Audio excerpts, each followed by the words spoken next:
So I'm sitting at work. I work the overnight shift. So sometimes I have a little extra time to be able to sit here, and I like to bring a book with me. And in this case, I'm reading the Working Smart: How to Accomplish More in Half the Time by Michael LaBeouf or something like that. It's an interesting read. It really is an interesting read. But in here, there's a section called "It's Your Life, Goals of the Game." Goals of the game, right?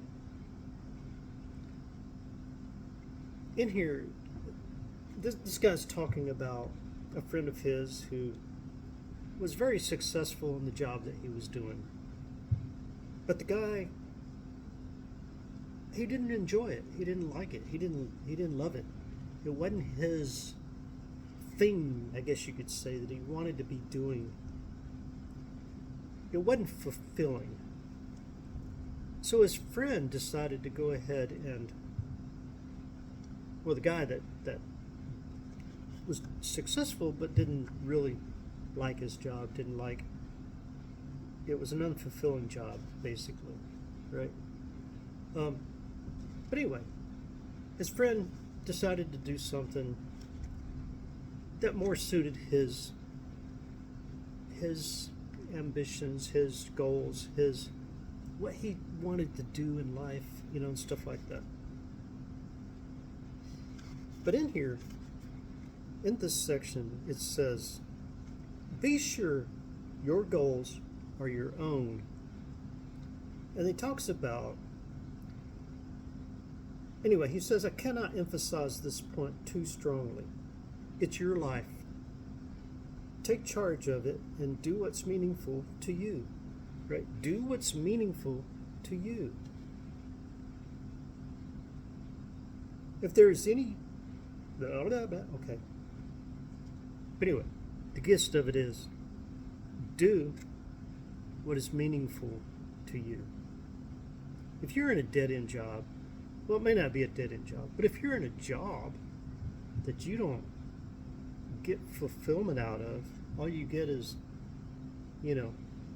take home a paycheck. Well, I mean, that's a type of fulfillment. Yeah, it's a financial fulfillment. That's basically why all of us go to work, right? But if you don't really get true fulfillment, then why do it, right? You need to find something. Be sure your goals are your own. So here he says, once you decide on what you want, put on the blinders and move full speed ahead. Don't listen to anyone else because they will only tell you why something can't be done. Remember, everybody's an expert, and an expert is always somebody that can come up with ideas and tell you why something can't be done. Don't listen to anyone else because they will only tell you why something can't be done. Once you decide on what you want, put on the blinders and move full speed ahead.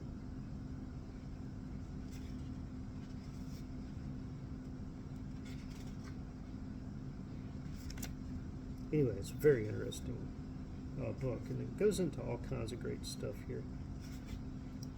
I'm skipping through a few pages because I want to kind of strike on a point here. Hope I didn't miss part of it. Okay. The main idea is that to be effective, you must concentrate on the most important items first.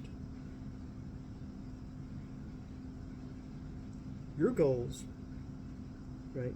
Make sure they're your goals. And it's something that's meaningful to you. And to be effective, you must concentrate on the most important items first.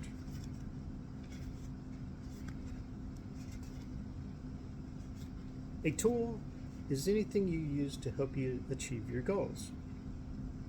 If you don't have the proper tools, first consider getting someone else to do the job. Your time, energy, and expenses may be greatly reduced by employing someone else. The difference between wise men and fools is often found in their choice of tools.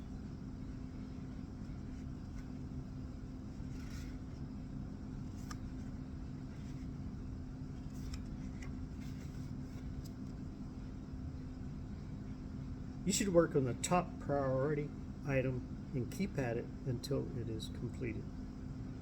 To the degree that we concentrate our efforts, we will succeed in getting what we want out of life.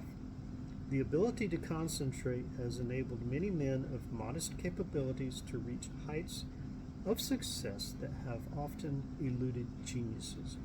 Let me read that again. Okay. You should work on the top priority items and keep at it until it is accomplished, or keep at it until it is completed. To the degree that we concentrate our efforts, we will succeed in getting what we want out of life.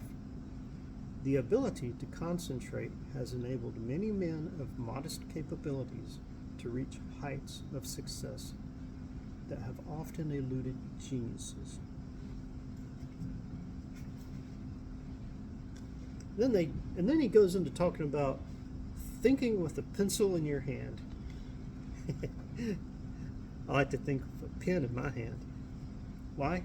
Because a pen in my hand, I can underline things in my book. I can write in the margin. I can put little notes in here. I can put a sticky pad in here, or a little post-it note, or whatever you call it. Write ideas down, things like that. But I also, let me get my stuff out of the way there. I also always have my Steno notebook with me, right? My Steno notebook helps me to write down my ideas, my goals, my thoughts. Be able to concentrate and focus on that. So here it says, think with a pencil in your hand.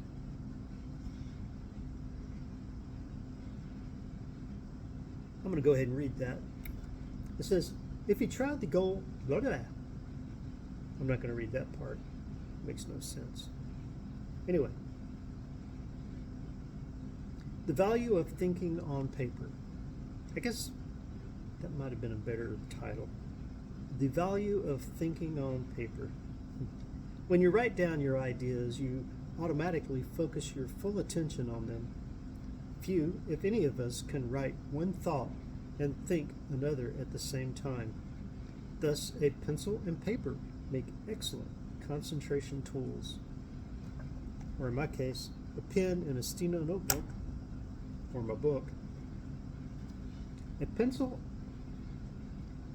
Thus, a pencil and paper make excellent concentration tools. You need to be able to concentrate, have no distractions, concentrate on the most important things first, get them done first.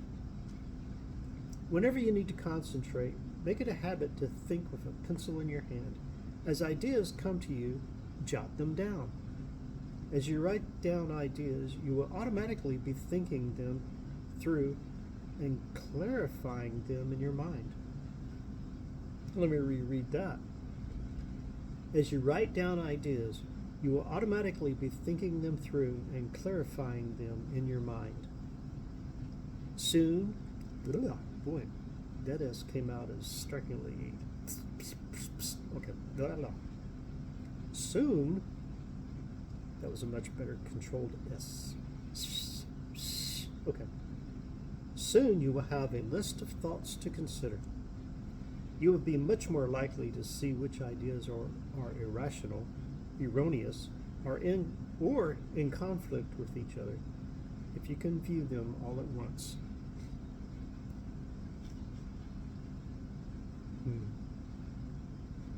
Really, really good ideas. Really informative ways to kind of change just a little bit tiny bit about how you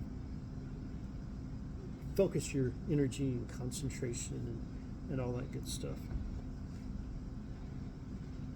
And then, anyway, it goes into talking about your workplace and how you need to reserve your workplace just for work. And if anything else comes up, get up from your workplace and go away from your workplace. I mean, like your desk. Reserve your office, your desk, for your work. If you're going to eat lunch, get up and go and sit in a place that's designated for eating food. Don't ever get that mindset that your desk, that your workplace is about eating food, because it dilutes your work concentration.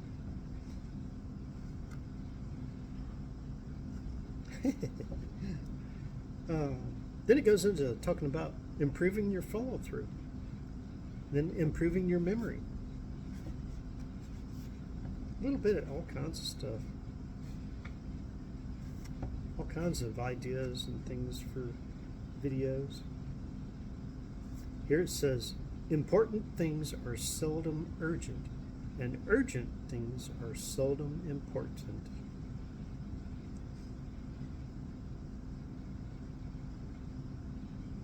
When you are faced with a number of problems to solve, ask yourself which are the important ones and make them your first priority. If you allow yourself to be governed by the tyranny of the urgent, your life will be one crisis after another.